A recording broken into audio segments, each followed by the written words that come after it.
Man bought lake house with private gate. HOA boss demands key to use his gate for quick lake access. He says no.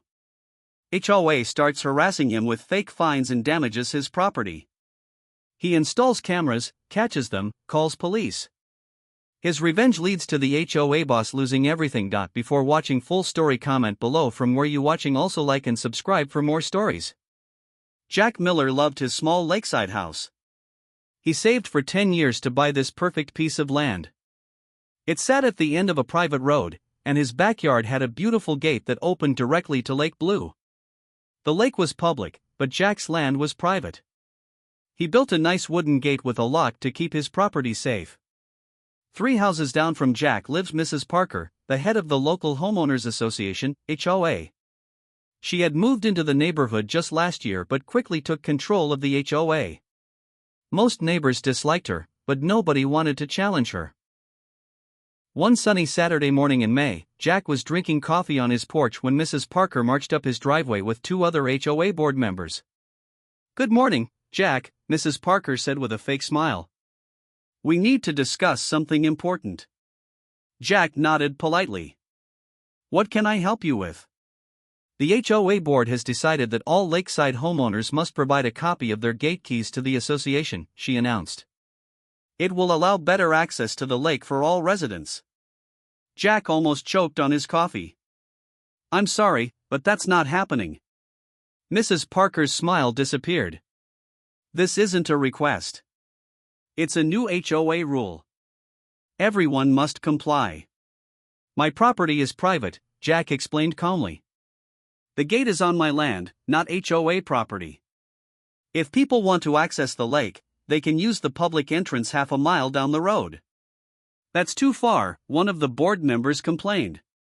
"If we had keys to your gate, we could reach the lake in just 2 minutes." Jack shook his head. "I understand it's convenient, but you can't cut through my yard. That's trespassing." Mrs. Parker's face turned red. "Don't be selfish. The lake belongs to everyone." "Yes, the lake is public," Jack agreed. "But my land isn't. I'm not giving you my keys." "You'll regret this," Mrs. Parker hissed before stomping away with her followers. Jack didn't think much about the threat until Monday morning. When he left for work, he noticed a large sign had been placed at the entrance to his driveway: "Notice of HOA violation, resident refusing community access." Jack sighed and removed the sign. When he returned from work that evening, 3 more signs were there. This continued for a week. Each day, Jack would remove the signs, and each day, new ones appeared. Then came the letters. The HOA began sending daily violation notices with fake fines. The letters claimed Jack owed $100 per day for blocking community access. After 2 weeks, they said he owed $1,400. Jack knew these fines weren't legal. He checked his HOA agreement and found nothing about providing gate keys. He called a lawyer friend who confirmed the HOA couldn't force him to give up his keys or fine him for refusing. The harassment escalated. Neighbors who were friendly with Mrs. Parker began giving Jack dirty looks. Someone left trash on his lawn. His mailbox was knocked over twice. One night, Jack came home to find his gate lock had been broken. Someone had tried to force it open. This crossed the line. Jack installed security cameras the next day. 2 nights later, the cameras caught Mrs. Parker and 3 other HOA members attempting to remove his gate entirely. They had brought tools and were trying to take the gate off its hinges. Jack had enough evidence now. The next morning, he went to the police station with the video footage. The officer was shocked. "That's destruction of property and attempted trespassing," the officer said. "We'll handle this." That afternoon, while Jack was at work, the police visited Mrs. Parker. They explained that she had been caught on camera trying to destroy private property. The officer warned her that if this continued, she would face criminal charges. Mrs. Parker was furious but scared. She didn't want to go to jail or have a criminal record. She convinced the other HOA members to back off from Jack's property. But Jack wasn't finished. His lawyer friend helped him write a formal complaint to the HOA's insurance company, explaining the harassment and including the video evidence. The insurance company was alarmed. They didn't want to be liable for the HOA board's illegal actions. Within a week, the HOA received notice that their insurance rates would increase dramatically unless the board members involved in the harassment were removed. The other homeowners, already tired of Mrs. Parker's controlling behavior, called an emergency meeting. At the meeting, many neighbors stepped forward with their own stories of Mrs. Parker's abuse of power. By the end of the night, the community voted to remove Mrs. Parker and her supporters from the board. They elected Jack and other reasonable neighbors to replace them. Jack's first action as a new board member was to create clear rules about respecting private property. He also organized a community project to improve the public lake access point, making it more convenient for everyone to use. Mrs. Parker was humiliated.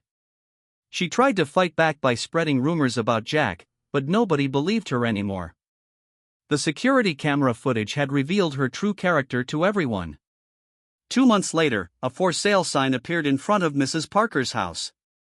She couldn't stand living in a community where she had lost all power and respect. She moved away without saying goodbye to anyone. On the 1-year anniversary of the gate incident, Jack hosted a neighborhood barbecue in his backyard. Everyone was invited to come through his front door, not his private gate. The neighbors laughed and shared stories about the good old days when Mrs. Parker tried to rule their community like a dictator. Jack had installed a new, stronger gate with a better lock. He sometimes let close friends use it when they went fishing together, but it remained his choice who could access his property. The HOA continued under new leadership that respected boundaries and focused on improving the community rather than controlling it. Property values increased, and the neighborhood became known as one of the friendliest in the area. As for the public lake access point, the community worked together to add benches, a small dock, and a picnic area. It became so nice that people preferred it to trespassing through private yards. Jack often sat by his gate in the evenings, watching the sunset over Lake Blue. He felt proud that he had stood up for himself and, in the process, helped free his neighborhood from a power-hungry bully. His phone buzzed with a text message from his neighbor Tom, "Thanks again for standing up to her. Best thing that ever happened to our community." Jack smiled and texted back, "Just doing what's right. See you at the fishing spot tomorrow?" The lake sparkled in the fading light as Jack unlocked his gate to enjoy a quiet evening swim. The key to his gate remained where it belonged, in his pocket, not in the hands of someone who would abuse the privilege. Sometimes, protecting what's yours isn't selfish, it's necessary. And sometimes, the best revenge isn't getting even, but building something better from the ashes of conflict.